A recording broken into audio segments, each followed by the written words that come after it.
সৰুপথাৰ সমষ্টিত দিনজোৰা কাৰ্যসূচীৰে মোৰ অহাৰ সৌভাগ্য হৈছিলে।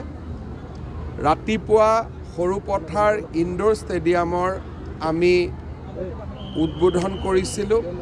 লগতে নুমলীগড় ৰিফাইনেৰীয়ে আগবঢ়োৱা পুঁজিৰে এটা ছুইমিং পুলৰো আধাৰশিলা আমি স্থাপন কৰিব পাৰিছিলোঁ।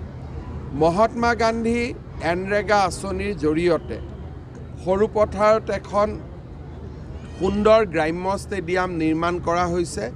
তাৰো শুভ উদ্বোধন আজি আমাৰ কৰাৰ সৌভাগ্য হ'ল।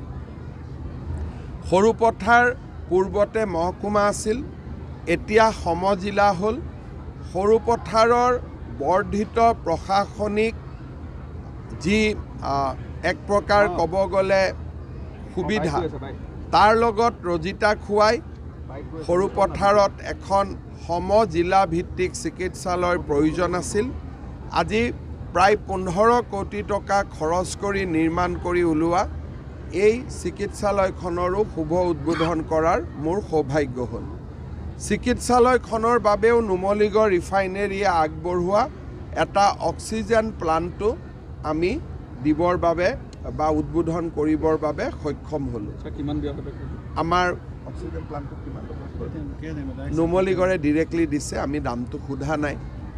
ভৱিষ্যতে এই চিকিৎসালয়ত পেয়িং কেবিন আদিৰ প্ৰয়োজন হ'ব। তাৰ বাবেও আমি যিমান পাৰোঁ আমি সোনকালে পেয়িং কেবিনখিনিও কৰি দিবৰ বাবে চেষ্টা কৰিম।